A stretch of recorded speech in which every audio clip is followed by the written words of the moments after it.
Je me sens tout excité de savoir qu'aujourd'hui, vous partirez de ce podcast en connaissant le meilleur moteur pour toute prise de décision en couple. Alors, je l'ai dit en couple, mais ça peut être aussi intéressant de travailler sur cette dynamique en dehors du couple, même si ici vous êtes sur couple heureux, donc nous allons miser d'abord sur le couple. C'est bien clair ? C'est parti, juste après le générique. Je m'appelle Pascal Kionkion, je suis votre praticien en relation d'aide et je vous accompagne pour que vous ayez toutes les clés pour être heureux à deux. Bonjour les heureux, bonjour les heureuses. Ça peut paraître audacieux, prétentieux d'affirmer que avec ce podcast, vous connaîtrez le meilleur moteur pour toute prise de décision. Et la bonne nouvelle, c'est que ça n'a rien de prétentieux. J'ai une telle assurance sur cette réalité-là que je sais pouvoir vous le dire clairement, sans l'ombre d'un doute.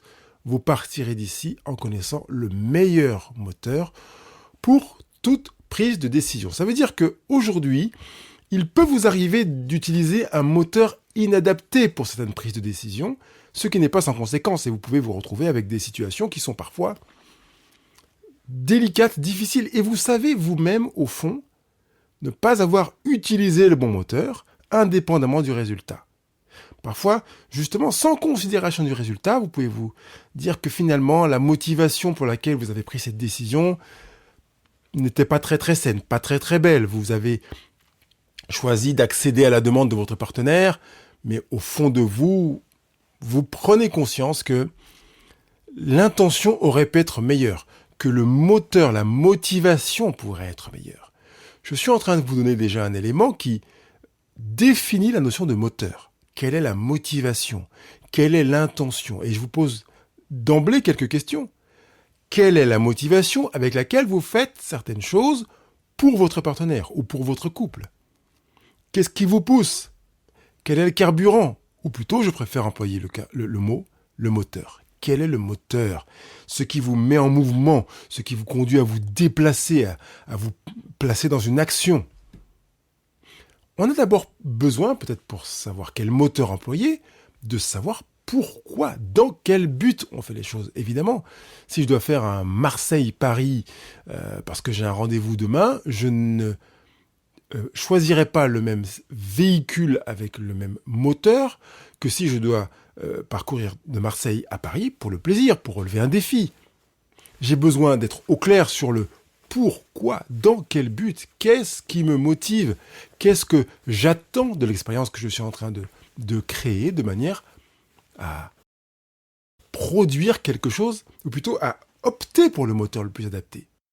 Dès lors que je suis au clair sur les raisons pour lesquelles j'y vais, je pourrais adapter le moteur pour qu'il soit le plus optimal possible, pour atteindre l'objectif, la destination, ou l'étape, parce qu'on n'est pas forcément en train de parler de destination comme si c'était une destination finale, mais au moins partir de là pour arriver là. Qu'est-ce qui me motive ? Pourquoi j'y vais ? Dans quel but j'y vais ? Je voudrais que vous répondiez à cette question, peut-être a posteriori, en vous retournant dans la semaine qui vient de s'écouler, dans le mois qui vient de s'écouler, peut-être entre le dernier podcast Couple Heureux et celui-ci, pour vous dire qu'est-ce qui m'a motivé quand j'ai accepté de faire quelque chose pour mon partenaire, quand j'ai accédé à sa demande. Qu'est-ce qui m'a motivé ? Est-ce que je l'ai fait parce que j'avais peur ? Est-ce que je l'ai fait parce que je voulais qu'il me lâche ? On va s'arrêter sur plusieurs de ces aspects tout à l'heure. Mais je voudrais d'abord que vous puissiez peut-être mettre cette vidéo en pause ou cet audio, si vous êtes en train de l'écouter sous format audio, et que vous preniez votre cahier de vie et que vous écriviez quelques événements de votre semaine ou du mois qui sont écoulés et que vous mettiez à côté le pourquoi, dans quel but vous avez choisi de faire ce que votre partenaire vous a demandé. Pourquoi ? Qu'est-ce que vous visiez ? Quelle était votre intention ? Peut-être quelle était votre destination, au-delà de répondre à une demande, ou à une réclamation, à un ras-le-bol, que sais-je. Quelle était votre destination ? Il est possible que vous ayez mis sur votre carte une destination qui soit différente de celle de votre partenaire. Imaginons que votre partenaire vous ait demandé de lui rendre service pour le soulager de quelque chose qui lui paraissait difficile, qu'il n'avait pas le temps de faire, ou pour lequel il estimait ne pas avoir les compétences, et que vous l'avez fait, non pas pour lui rendre service, mais pour vous débarrasser. Vous percevez qu'il y a une différence de destination. Je vous pose la question, pourquoi avez-vous fait ce que votre partenaire vous a demandé? Votre partenaire vous a demandé de le prendre dans ses bras.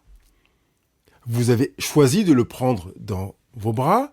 Et la question et la raison, la même que tout à l'heure. Pourquoi avez-vous pris votre partenaire dans vos bras? Est-ce que vous l'avez pris parce qu'il vous a demandé de le prendre dans ses bras? Est-ce que vous l'avez pris parce que vous vouliez lui montrer votre amour?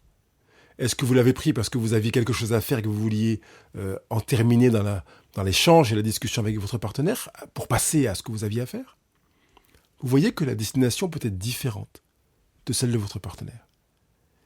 Et je voudrais que vous sachiez que vous avez la liberté de choisir une destination différente. Il n'y a pas de mal à ça. Il y a juste une prise de conscience de se dire, mon partenaire m'a demandé quelque chose et je n'ai pas pris en considération la destination de sa demande, le pourquoi de sa demande. Quand je ne l'ai pas fait, il est possible que, génial, ça match, ce que j'ai fait satisfasse mon partenaire, mais je m'ouvre aussi au risque que, même si l'action est faite de A à Z, ça participe à ne pas satisfaire mon partenaire, à créer une distension, une frustration, une déception, parce que ma destination était autre. Parfois, je vous demanderai de demander à votre partenaire peut-être la raison de son attente, l'intention de sa formulation de demande, de manière à voir comment vous pouvez vous prendre la même destination, viser la même destination que celle de votre partenaire. Je fais cela parce que mon partenaire me dit qu'il veut atteindre telle destination. Je vais donc le faire dans ce sens. Je reprends le dernier exemple de mon partenaire qui demande que je le prenne dans les bras, que je l'embrasse sur le plan étymologique. Qu'est-ce qui te ferait du bien que je t'embrasse? Peut-être que je peux l'embrasser et lui demander « Qu'est-ce qui fait que tu as besoin d'être dans mes bras maintenant ?» Eh bien écoute, j'ai besoin de me sentir rassuré parce que j'ai vécu une journée difficile. Et de ce fait, je peux émettre des fréquences, une intention qui va consister à produire de l'assurance chez mon partenaire. Non, je n'ai pas le pouvoir de déclencher de l'assurance chez mon partenaire, c'est son émotion. Mais je peux emprunter la même destination et veiller à inscrire cette intention dans cette démarche. Nous y reviendrons un petit peu plus tard, mais je voudrais d'abord qu'on s'arrête sur ce que j'ai appelé les « oups ». Vous savez, ces intentions ou ces destinations, ces moteurs employés pour atteindre une destination différente, parfois même pour atteindre la même destination que celle du partenaire, mais avec une motivation différente. Un moteur qui est, pour ma part, inadapté, sachant que vous avez bien compris que je vous demande de prendre le meilleur moteur pour toute décision. Donc, le premier moteur qui me paraît le plus, inadapté, pas le plus inadapté, mais un moteur qui me paraît inadapté, c'est le moteur consistant à vouloir que votre partenaire vous fiche la paix. Je fais ça pour que mon partenaire me lâche. Du coup, il va plus rien me demander, ça va être réglé, je serai débarrassé. Vous reconnaissez peut-être certaines de vos intentions. Ce qui vous motive, le moteur, c'est qu'on vous fiche la paix. Je voudrais vous inviter à vous interroger sur ce que ça peut vouloir dire de vous, pas de votre partenaire. Le fait que vous agissiez pour que votre partenaire vous fiche la paix veut dire quelque chose sur vous. Ça veut dire quelque chose sur votre manière d'envisager la relation tout court, sans parler de la relation conjugale, la relation à l'autre. Peut-être est-ce aussi un révélateur sur votre manière d'envisager la relation à vous-même. Ou parfois vous faites les choses pour qu'elles soient faites. Pas parce que vous avez une destination claire, bénéfique, belle, qui correspond à un rêve. Vous les faites parce qu'il faut les faire. J'appelle ça du légalisme. Et je voudrais vous inviter à vous libérer parce que le légalisme est plutôt une approche d'enfermement de soi. Quand vous vous dites « je fais la chose comme ça, il va me ficher la paix », vous vous enfermez vous-même. Vous vous privez de quelque chose. Je viendrai tout à l'heure d'ailleurs sur cet aspect-là, mais vous vous privez de quelque chose. Mieux vaut vous enrichir, puisque l'option qui vous s'ouvre devant vous quand votre partenaire vous demande quelque chose, c'est que vous vous enrichissiez vous-même et que vous participiez à enrichir le couple. C'est ce qui se fait de manière systématique quand on utilise le moteur, le meilleur moteur, pour toute décision, et notamment pour toute décision conjugale. Le deuxième oups que j'ai noté, c'est celui de la peur. Je le fais parce que j'ai peur. Si je ne le fais pas, et la liste va être longue en fait. Si je ne le fais pas, mon partenaire risque de me faire des réprimandes, des remarques, des critiques. Si je ne le fais pas, mon partenaire risque de vouloir se séparer de moi. Si je ne le fais pas, il voudra peut-être prendre de la distance. Si je ne le fais pas, peut-être qu'il y aura des tensions. Peut-être qu'il aura une mauvaise image de moi. Si je ne le fais pas, et la liste, comme je vous l'ai dit, peut être longue. Prendre une décision fondée sur la peur conduit systématiquement à prendre une mauvaise décision. La peur est un moteur qui peut être utile uniquement quand vous êtes réellement en danger, quand vous êtes menacé de vie, d'extermination, d'extinction dans votre intégrité. Mais si votre partenaire vous demande de faire la vaisselle, d'aller accompagner votre fils ou votre fille pour ses devoirs scolaires, ou de laver la voiture parce qu'elle lui ferait du bien, vous n'êtes pas menacé. Vous percevez que vous n'êtes aucunement menacé, en fait. Vous laissez votre mental vous raconter des salades. Ne faites pas ça. Prenez de la distance d'avec la peur dès lors qu'elle n'a pas pour objectif de vous protéger d'une menace de mort. Et dans le couple, même si effectivement il y a des violences conjugales tous les jours et une ou plusieurs femmes meurent par jour sous les coups de son compagnon, vous percevez que si vous êtes là sur Couple Heureux, vous pouvez me le regarder dans votre quotidien, c'est rare que vous soyez vraiment sous menace de mort. D'ailleurs, au demeurant, si vous êtes sous menace de mort, ne restez pas là à écouter seulement, mais faites un choix motivé par le moteur qui est le meilleur moteur pour toute prise de décision en allant voir la police. Portez plainte. Je ferme cette parenthèse. C'était le deuxième oups. Le premier, c'est pourquoi je fais ce que je fais. Et par exemple, je le fais pour que mon partenaire me fiche la paix. Deuxième oups, je le fais parce que j'ai peur que si je ne le fais pas, il se passe quelque chose que je n'apprécierai pas. La troisième chose, le troisième oups, c'est que je fasse quelque chose pour être aimé. J'ai bien dit ça. Oui, vous avez bien entendu. Je vous demande de ne pas faire un choix pour être aimé. C'est un oups dans ce que j'ai marqué sur mes notes. Ne faites pas de choix pour être aimé, s'il vous plaît. Si vous faites un choix pour être aimé, c'est parce que vous avez peur. C'est très proche du deuxième oups que je viens de mentionner. Je préfère que vous fassiez un choix pour aimer votre partenaire. Si vous faites un choix pour être aimé, ça veut dire aussi des choses. Et je vous pose la question. Prenez votre cahier de vie pour vous interroger sur ce que ça veut dire. Qu'est-ce que ça veut dire sur vous que vous fassiez un choix pour être aimé, que vous acceptiez de faire ce que votre partenaire vous dit pour que vous soyez aimé, que vous acceptiez parfois même des choses que votre partenaire vous demande de faire, que vous n'avez pas du tout envie de faire, qui s'opposent à votre manière de voir la vie et la relation conjugale, pour être aimé. Je vous ai dit, c'était tout près du deuxième oups qui est celui de la peur. Parce qu'on pourrait aussi l'adosser à la peur en disant « je le fais parce que j'ai peur que si je ne le fais pas, mon partenaire décide de moins m'aimer, par exemple. » Voyez. Mais j'ai voulu détacher ces deux oups de manière à ce que on prenne davantage la mesure de ce troisième-là et que on puisse s'interroger de manière claire, écrite, sur cette motivation. J'agis pour être aimé. Qu'est-ce que ça veut dire de moi ? Qu'est-ce que ça veut dire de moi ? Quelles sont les conséquences sur mon couple ? Je prends conscience que j'utilise mon partenaire pour moi, au lieu de me placer au service de mon partenaire. Il est même possible qu'en tant que parent, je fasse des choses pour mes enfants pour être aimé. Et je participe aussi à abîmer l'image de ce qu'est l'amour, de ce qu'est un parent auprès de mon enfant, et d'abîmer aussi l'enfant, qui, s'il le perçoit, peut nourrir une éventuelle culpabilité, parce qu'il est conscient d'une forme d'abus de son parent. Je rappelle les 3 oups pour que vous choisissiez de changer de territoire pour ne plus les utiliser. Ne faites plus de choix, n'utilisez plus le moteur consistant à vouloir que votre partenaire vous fiche la paix. Comme ça, vous serez tranquille si vous faites la chose. Ne faites plus de choix en espérant éviter quelque chose, la peur.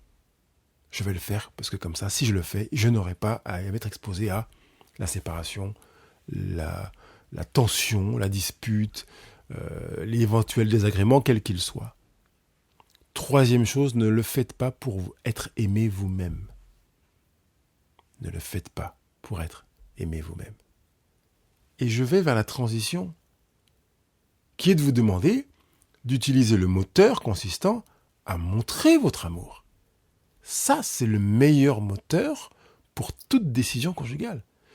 Vous allez faire des choix pour que l'autre se sente aimé. Attention, je ne suis pas en train de vous dire de faire des choix pour que ça fasse plaisir à l'autre. Entre faire plaisir et aimer, il y a des kilomètres.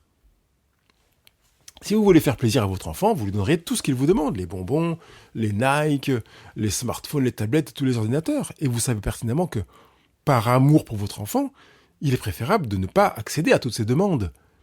C'est assez clair qu'on ne peut pas confondre faire plaisir et aimer. Parfois, on va faire un choix que l'autre considérera comme étant déplaisant par amour pour lui. Et je voudrais que dans cette démarche d'aujourd'hui, vous vous inscriviez dans cette perspective de vous dire je vais faire un choix pour que mon partenaire se sente aimé. Je veux lui dire mon amour, je veux lui redire mon amour, je veux affirmer mon amour. Je veux que ce soit tellement évident qu'il n'y a pas l'ombre d'un doute là-dessus. J'utilise en ce sens le meilleur moteur pour toute décision. Je veux mon amour. Que mon choix te dise mon amour. Je veux que mon acte affermisse mon amour. Je veux que ma parole valorise mon amour. Te convainque d'amour. Plutôt que d'utiliser ce que tu me demandes pour être aimé, pour éviter que, et pour que tu me lâches. Ça peut paraître assez clair sur le plan mental. Et je sais que c'est dans la mise en œuvre que ça devient compliqué pour certaines personnes. Si votre partenaire vous demande de laver la voiture, pour reprendre un exemple que j'ai mentionné tout à l'heure, il vous le demande une fois, vous n'avez pas envie de laver la voiture. Il vous le demande une deuxième fois, vous n'avez toujours pas envie de laver la voiture. Et vous pourriez légitimement ou naturellement ou spontanément, comme vous en avez pris l'habitude, vous dire je vais laver la voiture, comme ça il va me lâcher. Vous avez compris que ça fait partie des oups. C'est mon premier oups sur les 3. Vous pourriez aussi vous dire je vais laver la voiture, comme ça au moins il n'aura pas envie d'aller voir ailleurs et de se trouver un mec ou une nana qui soit plus enclin ou plus encline à laver la voiture. Je vais le faire, comme ça ça sera satisfait. C'est le deuxième oups. Ou bien je vais laver la voiture et je vais la mettre super clean, impeccable, comme ça mon partenaire va m'applaudir, il va se dire je suis génial. Et surtout, il n'ira pas voir ailleurs, il va m'aimer. Si vous faites ça, vous êtes encore dans le troisième oups. Non, je voudrais que vous le fassiez parce que vous êtes motivé par une volonté de montrer votre amour. Je t'aime, donc je vais laver la voiture. Je vais laver la voiture, non pas pour être aimé, mais pour te dire mon amour. C'est essentiel. Ça devient nécessaire pour moi d'utiliser ce moteur parce que j'ai conscience que ça a un impact sur moi. Mais oui, quand j'utilise le meilleur moteur pour prendre une décision dans mon couple, ça a un impact énorme sur moi.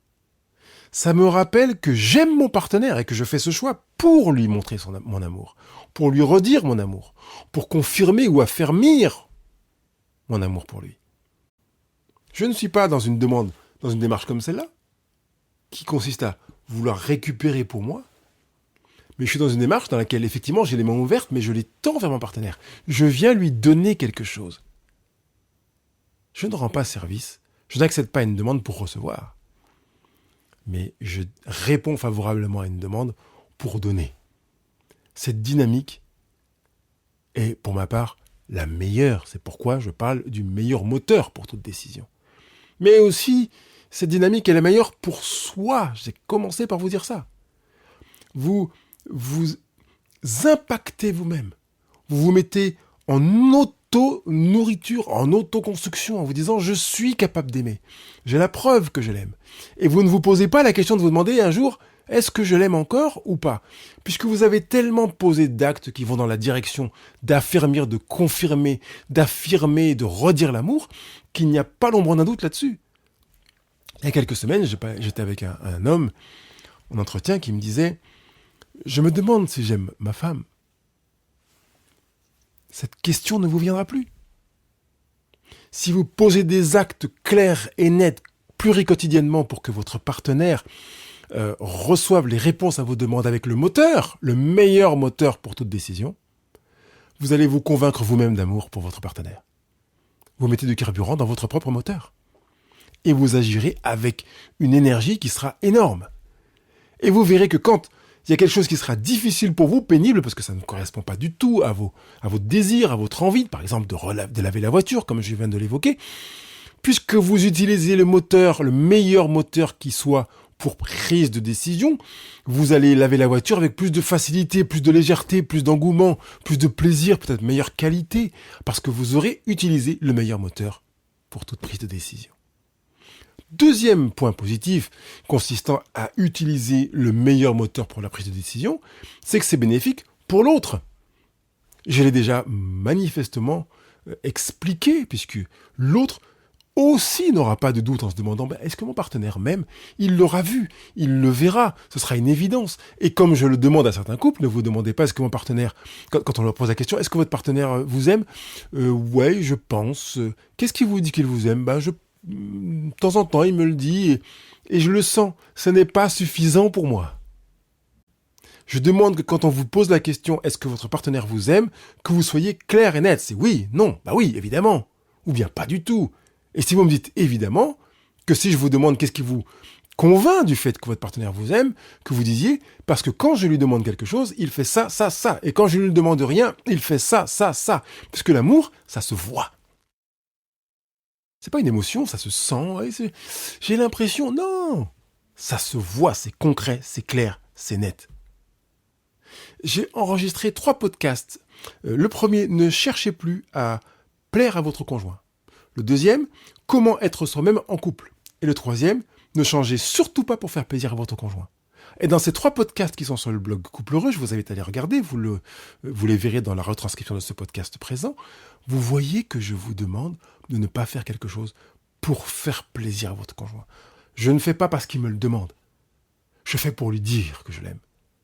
Je ne le fais pas pour être soulagé et pour que ce soit fait. Je le fais pour lui dire que je l'aime. Pourquoi chercher à dire à mon partenaire que je l'aime ? Parce que c'est le projet de mon couple. Et comme c'est le projet de mon couple, je sais que c'est le meilleur moteur pour toute prise de décision en couple. Je fais une chose parce que ça me paraît essentiel. Que mon partenaire soit convaincu, sans l'ombre d'un doute, d'une hésitation, du fait que je l'aime. Et si je viens voir votre partenaire et que je l'interroge, que je lui demande est-ce que votre partenaire vous aime ? Qu'il me dise clairement oui. Et pourquoi ? Parce que il utilise le moteur, le meilleur moteur pour toute prise de décision. Je veux que vous utilisiez ce moteur. Comment faire pour l'utiliser ? Changez votre intention. Parce que vous avez constaté, vous avez compris que la même action peut être faite, posée avec différents moteurs. Donc, vous lavez la voiture, vous faites la vaisselle, vous allez chercher les enfants à l'école parce que votre partenaire vous demande alors que c'est pas son tour. Si vous utilisez le moteur, le meilleur moteur pour toute prise de décision en couple, vous irez chercher les enfants à l'école. Et si vous avez peur que votre partenaire vous lâche, qu'il se sépare de vous, vous irez chercher les enfants à l'école. Si vous avez envie que votre partenaire vous aime, vous irez chercher les enfants à l'école. Et si vous avez envie que votre partenaire vous fiche la paix, vous irez chercher les enfants à l'école. Et puis vous pourrez aussi vous dire, mais si j'ai envie de lui demander un service et qu'il se soit coincé avec l'obligation de me répondre la prochaine fois que je lui demanderai quelque chose, vous irez chercher les enfants à l'école. Vous voyez que l'action ne suffit pas. Parce qu'elle peut être la même avec les 4 moteurs que j'ai mentionnés à l'instant dans cet exemple. Je voudrais que vous sélectionniez un moteur sur ces 4-là, le meilleur. pour toute prise de décision. Je vais faire ça parce que si je le fais, mon partenaire sera convaincu que je l'aime. Parce que si je le fais, je mets l'intention dans mon action pour que mon partenaire se sente aimé. Au tout début de ce podcast, je vous ai parlé de prendre mon partenaire dans mes bras. Quand je le prends dans mes bras, je le fais avec l'intention qu'il se sente aimé. Et il est très difficile que ça soit faux, vous voyez ce que je veux dire ? Même si la demande de mon partenaire est qu'il se sente rassuré, que je puisse le consoler, si mon intention est qu'il se sente aimé, ça participera à faire qu'il se sente consolé. Ça nourrira le besoin de se sentir consolé. Vous ne pouvez plus vous tromper. C'est la raison pour laquelle je vous ai dit que c'est le meilleur moteur pour toute décision au sein du couple. Allez, go! Vous tournez la clé, vous appuyez sur l'accélérateur et vous utilisez le moteur qui est le meilleur moteur pour toute prise de décision. Je compte sur vous pour le faire, parce que vous avez compris que vous avez tout avantage pour vous, comme votre partenaire a tout avantage, et forcément, ça retombe en avantage conjugal. Vous avez possibilité de poser vos commentaires, vos remarques sur Apple Podcast, Google Podcast, Spotify et Deezer sur ce blog coupleheureux.com. Évidemment, vous savez que plus vous mettez d'étoiles et de commentaires et plus le podcast sera connu. Vous savez que sur ce podcast, eh bien, ça paraît évident que construire un couple heureux, ça s'apprend. Si vous voulez construire un couple heureux, c'est ici, sur Couple Heureux, que ça s'apprend. À bientôt.